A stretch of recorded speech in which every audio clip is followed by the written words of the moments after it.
আসসালামু আলাইকুম রহমতুল্লাহ। এই মুহূর্তে মুসলমানদের শ্রেষ্ঠ রাষ্ট্র কোনটা?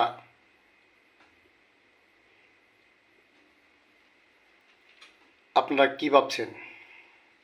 সৌদি আরব, পাকিস্তান, তুরস্ক,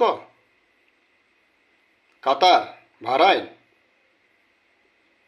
ইন্দোনেশিয়া মুসলমানদের নেতৃত্ব দিচ্ছে? এটা আসলে ভুল ধারণা।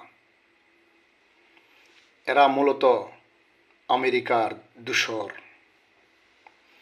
আর অন্যদিকে চেয়ে দেখেন, বর্তমান বিশ্বে ইরান শত যন্ত্রণার পরও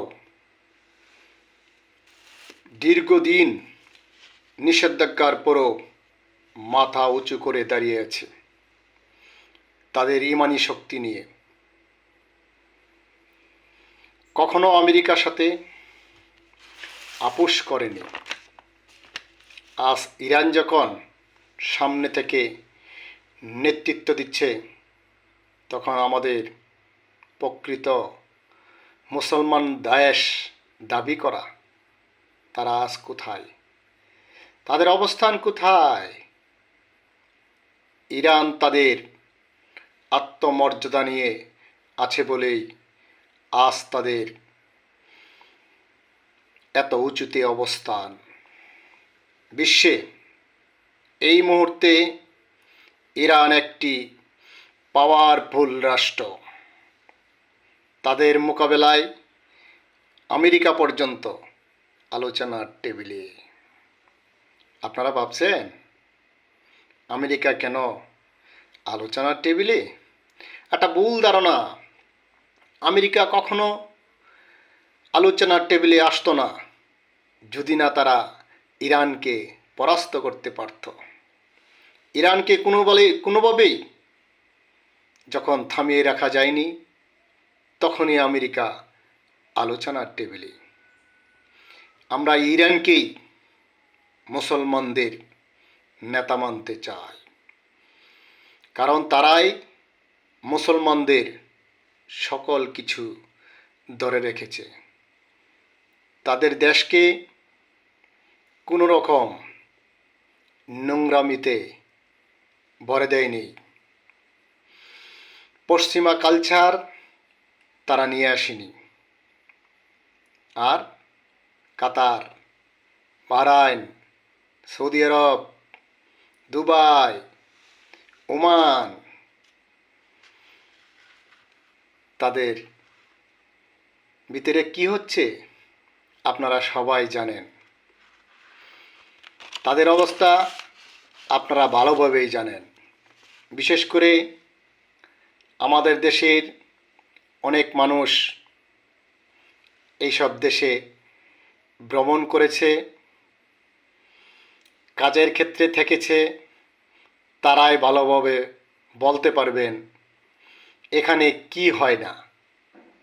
সকল প্রকারের নোংরামি এখানে ভরপুর। আর ইরান মুসলমানদের সকল প্রকার নিয়মকানুন মেনে চলছে। আমাদের দেশের তথাকথিত কিছু লোক ইরানকে শিয়া বলে দূরে রাখার চেষ্টা করে। প্রকৃতপক্ষে শিয়া সুন্নি নিয়েই আমাদেরকে ধ্বংসের পায়তারা করে এইসব কিছু কুচক্রী মহল বা পশ্চিমা কালচারে আসক্ত এইসব মানুষ। এদের মিষ্টি কথায় আপনারা পরিচিত হবেন না। আপনাদের সবাইকে আহ্বান জানাই, আপনারা প্রত্যক্ষ পরোক্ষভাবে যে কোনোভাবে ইরানের পাশে দাঁড়ান। ইরানকে বিশ্বের পাওয়ারফুল রাষ্ট্র হিসাবে ধরে রাখতে সার্বিকভাবে সহযোগিতা করুন, সমর্থন দিয়ে যান। তাহলেই আজকের পৃথিবী জানতে পারবে একটি মুসলমান রাষ্ট্র, সেটা হলো ইরান, তার অহংকার আত্মমর্যাদায় আজ সে বলিহান, আজ সে পৃথিবীর সেরা।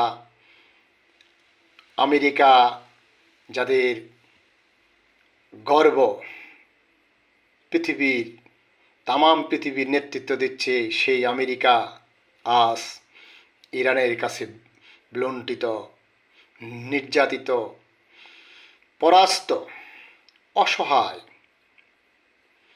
এই অসহায়ত্ব নিয়ে আজ ইরানের সঙ্গে আলোচনার টেবিলে আমরা আগামীতে ইরানকে বিজয়ের বেশে, বীরত্বের বেশে দেখতে চাই। আপনারা কি বলেন?